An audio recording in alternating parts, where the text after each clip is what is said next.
नहीं होता है, वेट बढ़ना मतलब देयर इज एन इशू। अभी 2 दिन पहले की बात है, इसमें अब मैं जो आपको एक स्टोरी शेयर करूंगा, उसमें 2-3 चीजें हैं। एक तो वेट को हल्के में करने लेना, दूसरा जो आपको सिम्टम्स नजर आ रहे हैं उसके ऊपर तवज्जो देना, कि अगर आपकी बॉडी आपको कुछ बोलने की कोशिश कर रही है उसके ऊपर तवज्जो देना, ये कुछ तो भी हो रहा होगा, थोड़ी देर का रहता होगा बोल के उसको टालना नहीं।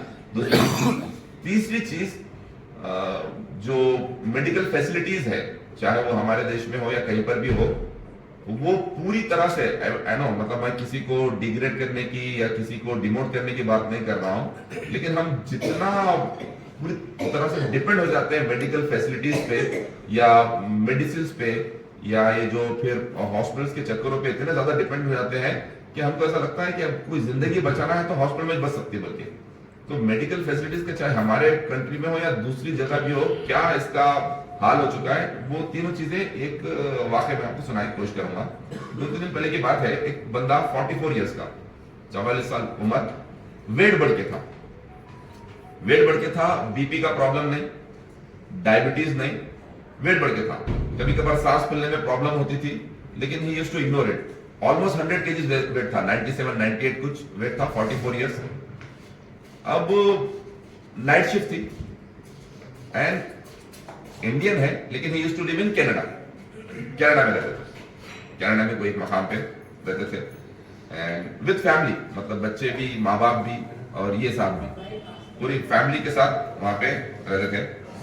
कभी कभार इनको ऐसा प्रॉब्लम महसूस होता था, मतलब सिम्टम्स जो होते ना उसको इग्नोर नहीं करना, उनको कभी कभार महसूस होता था जब बैठ के थोड़ा उठे तो सर घूम हो जाना, मतलब एकदम अंधेरा आ जाता ना आंखों के सामने, घूम पना जैसे बोलते हैं अपन नॉर्मल अपनी लैंग्वेज में, ऐसा हो जाता। तो he used to take it light, ये सोच के कि चलो ये थोड़ा डिस्टर्बेंस मत होने दीजिए मैडम, आपका एनर्जी भी नहीं, आप यू आर माशाल्लाह सीनियर, तो जरा इसको कॉन्संट्रेशन से सुनिए, वो सब चीजें आपको मिल जाएंगी, डोंट वरी। तो ऐसा कुछ तो भी नाइट शिफ्ट है वगैरह वगैरह बोल के उससे हो रहा होगा, या थकान हो गई उसकी वजह से हो रहा बोल के इस टेक इट लाइट। घर में उनके भाई बोलते भी थे कि वजन बढ़ के एक बार डॉक्टर को बता लो, ये कर लो, वो कर लो, लेकिन he used to ignore it. बताएंगे क्या है, कुछ भी नहीं होता, वजन बढ़ के रहा तो क्या हुआ, कुछ भी प्रॉब्लम तो नहीं है ना। फिर लोग, जैसा मैं परसों भी बोला शायद, लोग डॉक्टर के पास जाने को और टेस्ट करने से बचना चाहते, ये रीजन देके कि जब तक डॉक्टर के पास नहीं गया तो सेहतमंद है, वो जैसे टेस्ट कराए मालूम पड़ता कुछ ना कुछ है बोल के अवॉइड करते। तो ये 44 इयर्स का बंदा भी अवॉइड कर रहा, डॉक्टर के पास नहीं गए, कुछ भी टेस्ट वगैरह नहीं कराया, कुछ भी नहीं कराया, क्या भी नहीं कराया। अचानक 22 दिसंबर में शिफ्ट में ही है, मतलब अपना जॉब कर रहे, अचानक उनको जो ऐसा इख्तिलाज, पाल्पिटेशन जिसे कहते हैं, धड़का होना शुरू हुआ, चहलकदमी करे, कम नहीं हुआ, पानी पिए, वॉमिटिंग वगैरह ऐसा फीलिंग हो रही थी। तो फिर वहां से, क्योंकि कनाडा है, वहां का जो एम्प्लॉयमेंट सिस्टम है बहुत ज्यादा मोहतात होता है, कैसा कुछ भी है तो हॉस्पिटल भेजने का बंदोबस्त करे। तो हॉस्पिटल, मतलब कंपनी की गाड़ी से ही, ऑफिस की गाड़ी से हॉस्पिटल गए, घर वालों को भी इन्फॉर्म कर दिए यहाँ गए बोल के, उनके वालिद साहब भी साथ में गए, साथ में मतलब वालिद साहब पहुंच गए हॉस्पिटल की हालत देखो कनाडा में। अब ये हॉस्पिटल में ये हुआ कि उनको ईसीजी कराया, उम्मन अपने पास भी होता है और बोलते हैं ईसीजी कराने के बाद नॉर्मल है बोल के। मैं, मेरे ख्याल से इफ यू रिमेंबर, मैं लास्ट मंथ भी ये ताल्लुक से बात कर रहा, आजकल ईसीजी के बाद मैक्सिमम लोगों को यही बोल रहे हैं कि नॉर्मल है, खाली तुमको एसिडिटी का प्रॉब्लम है बोल के, ऐसा बोल के टाल दे रहे बोल के बोला मैं। ये केसेस यहाँ पर भी हो रहे, सऊदी में बहुत ज्यादा हो रहे, इनफैक्ट कनाडा में वैसे हो। वो ईसीजी देख के उन्होंने बोले सब नॉर्मल है, कोई प्रॉब्लम ही नहीं है तुम्हारे को बोल के बोले। वो बोला मेरे को दर्द बहुत हो रहा, तो वो कुछ पेन किलर दे दिए। जब ऐसा हार्ट का प्रॉब्लम वगैरह, ऐसा सीने में दर्द होता है, पेन किलर दे देते हैं उन्होंने, वो पेन किलर दे दिए। पेन किलर उनको दिए, दर्द उनका थोड़ी देर से कम हुआ, लेकिन वो पाल्पिटेशन खत्म नहीं हुए। तो वही भी बिठाया, उनके डैड भी आ गए, घर को जाएंगे क्या बोल के बोले नहीं मेरे को बेचैनी हो रही बोल के, फला डॉक्टर के पास बताने के लिए। अब वहां पे इमरजेंसी केस में इतना तकलीफ हो रही, कोई बड़े डॉक्टर को बताने के लिए, जो ये कंसर्न डॉक्टर है उसको बताने के लिए 8 घंटे लगे, 8 घंटे। And I am not talking about India, I am talking about Canada. ये क्यों हुआ? मैं 2 दिन पहले आपके सामने डिस्कस करा एट्रोजेनेसिस, याद है आपको? एट्रोजेनेसिस किसको बोलते हैं? एट्रोजेनेसिस मेडिकल साइंस की गलती, मतलब या मेडिकल ट्रीटमेंट की गलत मेडिकल ट्रीटमेंट को, या गलत मेडिसिन से, या गलत डायग्नोस्टिक से। अब उनको डायग्नोस क्या किया गया? नॉर्मल, ईसीजी कराए, नॉर्मल है बोलकर डायग्नोस करे, लेकिन इट वाज नॉट नॉर्मल। वो मशीन का प्रॉब्लम था, टेक्नीशियन का प्रॉब्लम था, या फिर कभी कभार मशीन बता देते नॉर्मल है कि नॉर्मल है किस्सा, तो इट वाज फॉल्ट। एंड दूसरी मेडिकल साइंस की गलती ये हुई, वो हॉस्पिटल की गलती ये हुई कि उसको तवज्जो नहीं दी। उन्होंने दर्द में है बोल के वगैरह बोल रहा, उसके डैड के अल्फाज है कि वो बोल रहा था कि पापा मुझे बहुत दर्द हो रहा, बर्दाश्त नहीं हो रहा, इतना उसको दर्द हुआ। बैरकफ 8 घंटे के बाद वो डॉक्टर जिससे मिलना था उन्होंने बुलाया, 8 घंटे के बाद। And this is not happening in India, it's happening in Canada. ये सोचते हैं हम लोग कि मतलब बहुत बड़े कंट्रीज है, मेडिकल फैसिलिटीज जबरदस्त होंगे, ये वहां पे 8 घंटे इमरजेंसी पेशेंट को ऐसा करेंगे। उसके बाद जैसे जाके उन्होंने चेयर पे बैठे, 10 सेकेंड्स में, सिर्फ 10 सेकेंड्स उनकी कैफियत लोग कर रहे थे, तो 10 सेकेंड्स में ही उन्होंने जब बीपी का आला लगा के वो चेक करे तो 10 सेकेंड्स में BP was shooting like anything. मतलब उनको पहले से बोले कि बीपी का प्रॉब्लम नहीं था, उनको कुछ भी नहीं था, लेकिन बीपी अचानक बढ़ना शुरू हो गया, लाइक के अब ये कितना बढ़ने वाला है, या फिर वो मॉनिटर फूट जाने वाला है, ऐसा बीपी बढ़ना शुरू हुआ। 10 सेकेंड्स में he tried to stand, खड़े होने की कोशिश करा बंदा, फिर सीने को हाथ लगाया और नीचे गिर गया। It happened in 10 seconds. 10 seconds में नीचे गिर गया and he died, मर गया बेचारा। अब जो गया उसका वक्त था, बेचारा ऐसे चले गया, लेकिन what he left, जब उसकी बीवी उसको बोलते थे डॉक्टर के पास जाओ या वेट लॉस कर लो, टाइम नहीं है, बाद में बताएंगे। किस लिए टाइम नहीं है? मैं ये सब करते रहा तो घर कैसा चलेगा? अब इन्होंने नहीं है, घर कैसा चलेगा? किसको छोड़ के गया? बीवी, 3 बच्चे, एक की उम्र 13 साल, एक की उम्र 10 साल, एक की उम्र 3 साल। हाँ? अब वहां पे जो बंदा जॉब कर रहा था उसके ऊपर पूरी फैमिली डिपेंड थी, और जिम्मेदारी भी इतने ले लिए साथ, खुद की बीवी बच्चे, बाद में माँ बाप भी उनके साथ ही। अब उतने जिम्मेदारियां हैं, मैं हॉस्पिटल चले गया या मैं वेट लॉस कर लिया, उसमें अपने ऊपर तवज्जो दिया तो लोग कैसा बोल के वो सोचा, अब कैसा? तो मैं आपको जो बोला 2-3 लेसन है इसमें। नंबर 1 लेसन, मोटापा नॉर्मल हो ही नहीं सकता। उन्होंने 97-98 केजीज के थे और ये समझ रहे थे कि कुछ भी नहीं है मुझे बोल के, क्योंकि जब बीपी चेक करते तो नॉर्मल बताता था, शुगर चेक करते तो नॉर्मल बताता था। इसका मतलब ये नहीं है कि कुछ भी नहीं है, आपके बॉडी में पनप रहे हैं चीजें, आपको मालूम थोड़ी ना पड़ता। आपके चेहरे पे कोई धब्बा है, आईना देख के समझ में आ जाता। आपके घुटने पे मार लगा, आपको देख के समझ में आता। आपके अंगूठे को जख्म आया, वो ब्लीड कर रहा है, समझ में आता। आपके दिल के अंदर प्रॉब्लम आपको देख के समझ में आ सकता है क्या? आपके वेंस में फैट आके वेंस ब्लॉक हो रहे हैं, आपको देख के ऐसा देख के समझ में आता है? नहीं। लेकिन कल कितने लोग थे रिकग्निशन इवेंट में? कल मैं आपको बताया वहां पे, देखो अगर आप 10 किलो भी ओवरवेट, आपकी जो हाइट है उसके हिसाब से अगर आप 10 किलो भी ओवरवेट है तो कहीं पे भी क्या भी ब्लॉकेज पल रहे हैं, या तो हाथ के वेंस में ब्लॉकेज है, पेट के वेंस में ब्लॉकेज है, बैक के वेंस में ब्लॉकेज है, पैरों के वेंस में ब्लॉकेज है, वो ब्लॉकेज की वजह से दर्द वगैरह, खुदा ना खास्ता वो ब्लॉकेज अगर क्रोनरी वेंस में है, क्रोनरी आर्टरीज में है, मतलब जो हार्ट से है, खत्म, बर्खास्त, कार्डियक अरेस्ट। ये क्या हुआ? कोई हिस्ट्री नहीं, ना बीपी, ना शुगर, ना पहला अटैक, ना दूसरा अटैक, एक ही बार में खत्म। बंदा गया सुबह में तैयार होकर ऑफिस गया, ऑफिस से डायरेक्ट हॉस्पिटल जाना पड़ा। किसको मालूम था आज ऑफिस जा रहा, वापस गया घर पे। लेकिन ये हुआ क्यों? सबसे पहले वेट को नॉर्मल समझने से।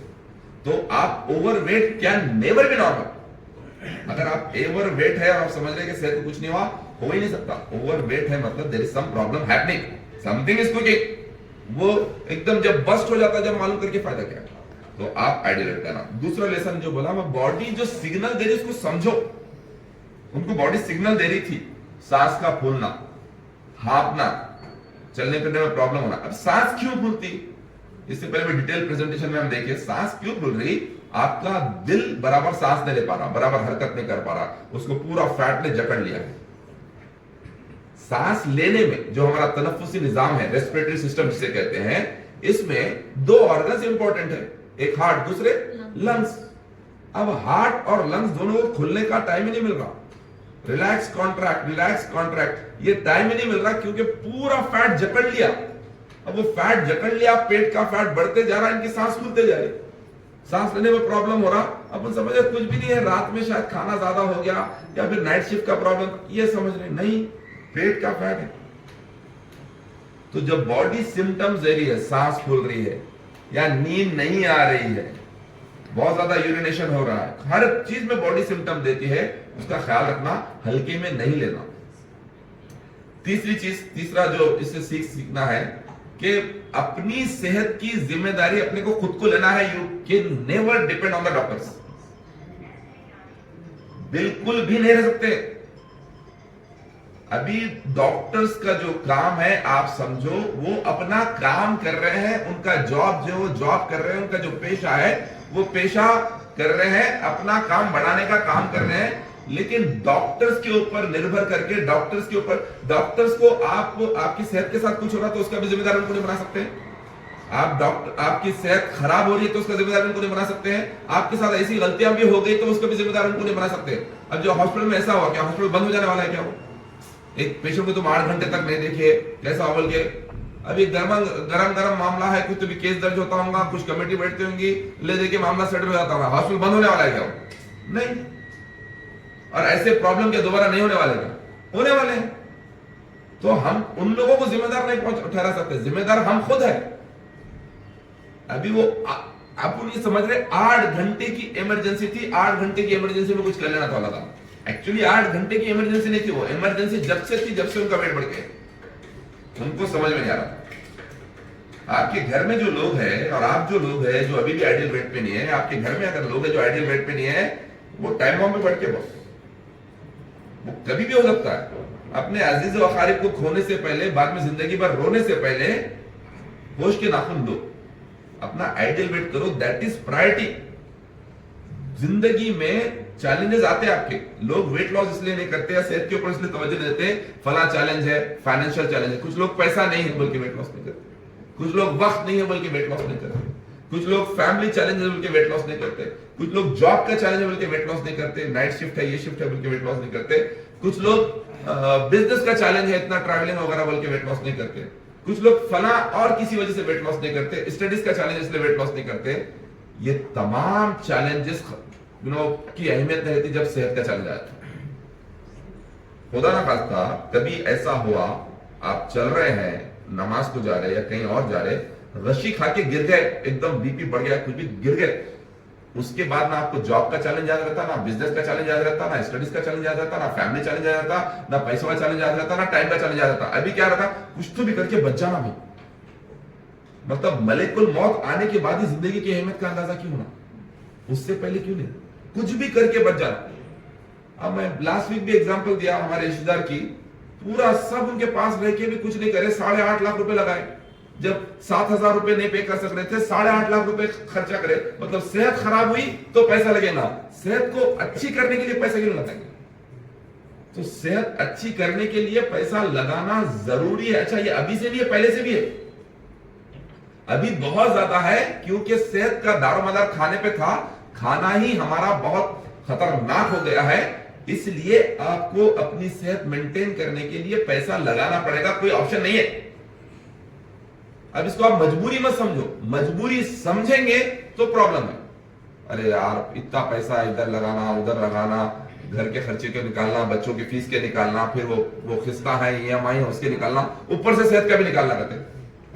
अब ये ऊपर से सेहत का नहीं है, सेहत है तो ये सब है। आपकी सेहत नहीं है तो बच्चों की फीस कौन पे करेंगे? अब वो 13 साल की बच्ची, 10 साल का बच्चा और फिर 3 साल की बच्ची, अब उनका कैसा? खैर, खुदा का निजाम है, जिंदगी चलती रहती है, कोई भी जाने से जिंदगी रुकती नहीं होगा। लेकिन जो सोच के, मैं क्या बोल रहा हूं, हमारे लिए सबक है, हम जो सोच के ये खर्चा नहीं करते कि मैं ये कर लिया तो फिर घर का वैसा कैसा, आप नहीं रहे तो फिर घर का कैसा, आपकी सेहत खराब होगी तो घर का कैसा, वो बच्चों का कैसा। तो आपको सेहतमंद रहने के लिए आइडियल वेट पे आना जरूरी है। आइडियल वेट के लिए अगर पैसा खर्च करना है तो कीजिए, और इसको भवें चढ़ा के नाक सुकड़ के खर्चा मत कीजिए। ये आप अपने लिए कर रहे हैं, आप खुद के लिए नहीं करेंगे तो किसके लिए करेंगे बोलो। लोग 60 साल 65 साल 70 साल के होने के बाद भी ये सोचते अभी ये पैसा ज्यादा हो जा रहा बोल के, हालांकि बैंक का भरे हुए प्रॉपर्टियां हैं, किसके वास्ते? बच्चों के लिए। आपकी जिंदगी खत्म हो जाएंगी, वो बच्चों को छोड़ के भी जाएंगे तो क्या वहां से देखेंगे क्या बच्चे क्या कर रहे हैं बोल के। जब तक जिंदा है सेहतमंद जिंदा रहो ना भी, जब तक जिंदा है सेहतमंद जिंदा रहो।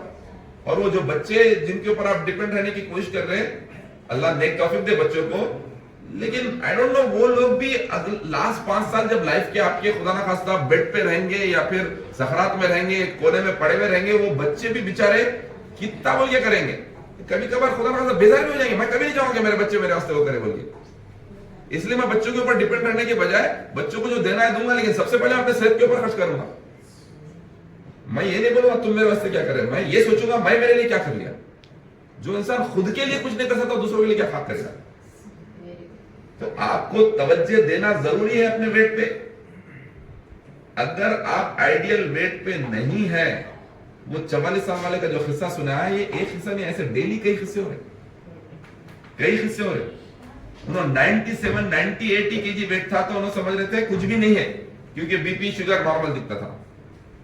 चीजें दिखती नहीं है इसका मतलब ये कि नहीं है, एक्चुअल प्रॉब्लम है, उसको you have to work on it.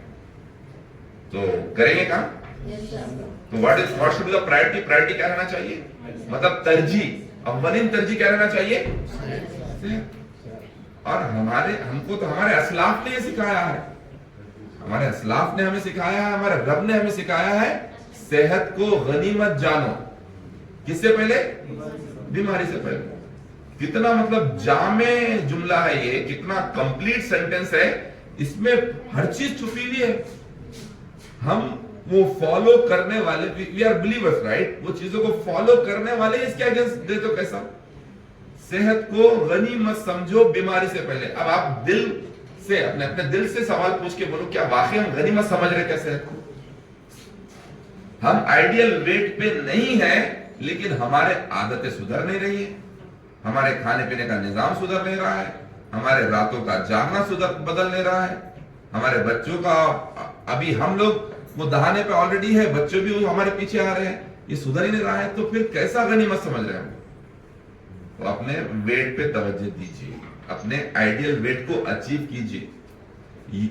हमेशा याद रखो, अपना आइडियल वेट अचीव कीजिए और जिंदगी भर उधर ही रहिए, उससे बढ़िए मत। आइडियल वेट लग्जरी है, लग्जरी मतलब अब आइडियल वेट वाला बंदा हर वो चीज कर सकता है जो बीमार बंदा नहीं कर सकता है। ओवरवेट बंदा सीढ़ियां नहीं चढ़ सकता है, आइडियल वेट बंदा छलांग के कूद के सीढ़ियां चढ़ सकता है। आइडियल वेट ओवरवेट वाला बंदा कहीं जाने से पहले सोचता हूं पे वेस्टर्न कमोड है या नहीं। आइडियल वेट वाले बंदे को टेंशन ही नहीं, किधर भी जा सकता है। ओवरवेट वाला बंदा ये जाने से पहले, कहीं पे भी करने से पहले सोचता है मैं गया तो लोग क्या देखेंगे, मेरे को देखेंगे, मेरे पेट को देखेंगे। आइडियल वेट वाला तो बोलता है, लोगों को तवज्जो दिलाता है, मेरे पेट की तरफ देखो, देखो कुछ है ही नहीं। लग्जरी है आइडियल वेट। ये तो सिर्फ कुछ ऊपर ऊपर की चीजें बोला, लेकिन सेहत के मामले में देखो, आइडियल वेट पे रह के आपको बीपी का प्रॉब्लम नहीं रहता है, शुगर का प्रॉब्लम नहीं रहता है, कोलेस्ट्रॉल का प्रॉब्लम नहीं रहता है, डाइजेशन का प्रॉब्लम नहीं रहता है, नींद का प्रॉब्लम नहीं रहता है, कपड़ों का प्रॉब्लम नहीं रहता है, सोसाइटी का प्रॉब्लम नहीं रहता है, स्ट्रेस का प्रॉब्लम रहता है। Ideal weight, ideal weight achieve कीजिए, चाहे जो कुछ उसके लिए करना पड़े। कुछ लोगों के पास प्रॉब्लम पैसे का नहीं रहता, वक्त का रहता, वक्त नहीं दे सकते हैं। बल्कि वक्त क्यों नहीं दे सकते हैं? क्योंकि कई लोग सिर्फ इसलिए भी वेट लॉस के लिए सेंटर नहीं आते हैं क्योंकि उठते बेचारे 9 बजे 10 बजे, 9 बजे 10 बजे तक आप सो रहे, मतलब वो खुद एक बीमारी की निशानी है। सुबह का सोना ये बताता है कि इंसान सेहतमंद नहीं है, क्योंकि सेहतमंद इंसान सूरज के साथ जाग जाता है, सूरज के बाद नहीं जागता है। तो अगर आप सूरज जागने के बाद भी सो रहे हैं, मतलब आप सेहतमंद नहीं है। और फिर आप ये बोल रहे हैं कि आपके पास वेट लॉस के लिए टाइम नहीं क्योंकि आप लेट उठते। कई लोग ऐसे यहाँ पर फर्स्ट डे आए और उसके बाद चले गए, हालांकि 100 किलो 120 किलो उनका वजन था, कर नहीं पाए क्योंकि वो लोग ये बोले सर रात का काम है, सुबह में सोता हूं मैं, या फिर रात में नींद नहीं होती, सुबह में सोता हूं मैं, कई तो ऐसे हैं जो रात का काम भी नहीं है, फिर भी नहीं सोते, दिन में सोते इसलिए नहीं आ रहे। किसका लॉस है? तो इसके ऊपर तवज्जो दीजिए, it should be your priority. मैं आपको, अच्छा आपको अगर इससे ऐसा दिख रहा है कि इससे होता कि नहीं, इससे मत करो, किससे भी करो इन वेट लॉस को, और कहीं पे भी करके थक गए तो फिर इधर आओ, हम कराएंगे आपको। क्योंकि कई लोग ऐसे हैं इधर उधर इधर कुछ तो भी करके ट्राई करके वेट लॉस नहीं करे, अपनी हेल्थ लॉस करे, फिर इधर आए। कई लोग ऐसे।